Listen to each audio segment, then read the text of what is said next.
Assalamualaikum warahmatullahi wabarakatuh. Kisah Abu Umamah Al-Bahili radhiyallahu anhu dikenyangkan oleh Allah Subhanahu wa Ta'ala dalam tidurnya.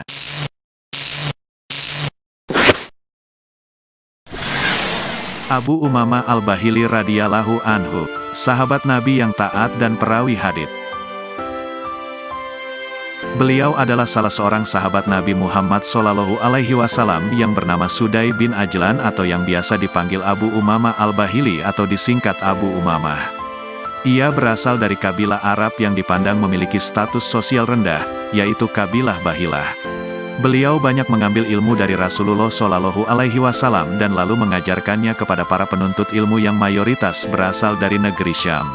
Sahabat Nabi yang biasa menyemir jenggotnya dengan warna kuning ini dilahirkan 20 sekian tahun sebelum hijrah. Terdapat riwayat yang menyiratkan bahwa beliau ikut bersama kaum muslimin dalam pertempuran Uhud. Pada saat pecahnya perang Siffin, Abu Umamah berada di pihak Ali bin Abi Thalib radhiyallahu anhu. Setelah Mesir berhasil ditaklukkan dan terlepas dari kekuatan Romawi di masa Khalifah Umar bin Al-Khattab, Abu Umamah tinggal di negeri tersebut. Kemudian beliau berpindah ke negeri Syam atau Levan hingga wafat. Abu Umamah sempat bermukim di Baitul Maqdis, Damaskus, dan Homs.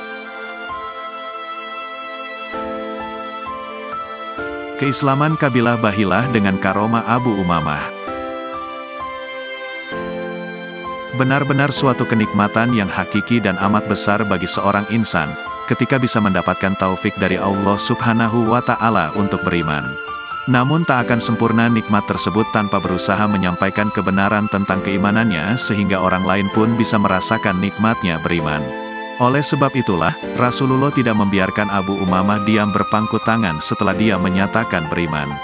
Beliau mengingatkannya akan kaumnya yang masih berada dalam kekufuran dan mengutusnya untuk kembali kepada mereka serta mendakwahkan Islam. Abu Umamah mengikuti titah Rasulullah SAW. Ketika tiba di pemukiman Bahilah, tampak para kabilah sedang berkumpul dan menyantap makanan yang diolah dari darah. Mereka menyambut dengan gembira kedatangan Abu Umamah. Mereka memuliakannya dan mempersilakannya makan bersama. Namun Abu Umamah menyahut, "Aku datang hanya untuk melarang kalian memakan makanan ini dan sebagai utusan Rasulullah agar kalian beriman kepadanya."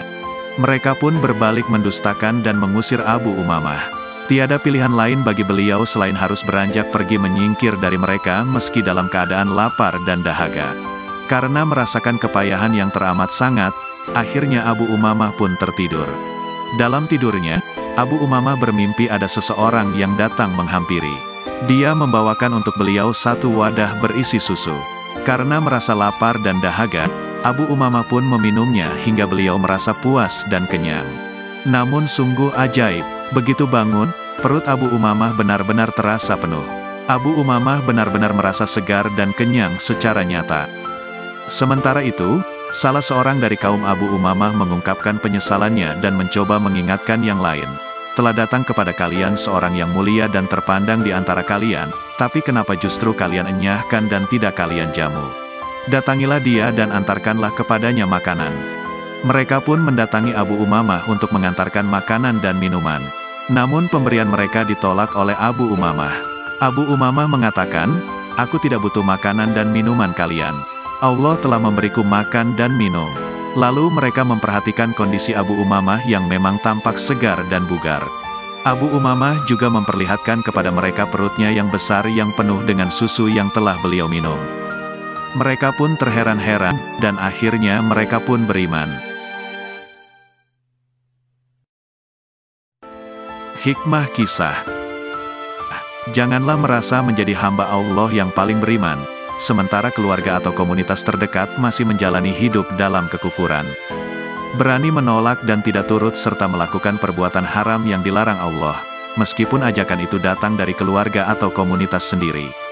Allah Azza wa Jalla akan menolong para hambanya yang berjuang di jalannya. La ilaha illallah Muhammadun Rasulullah alaihi salatullah wa alihi wal ahibba. La ilaha illallah. Wassalamualaikum warahmatullahi wabarakatuh.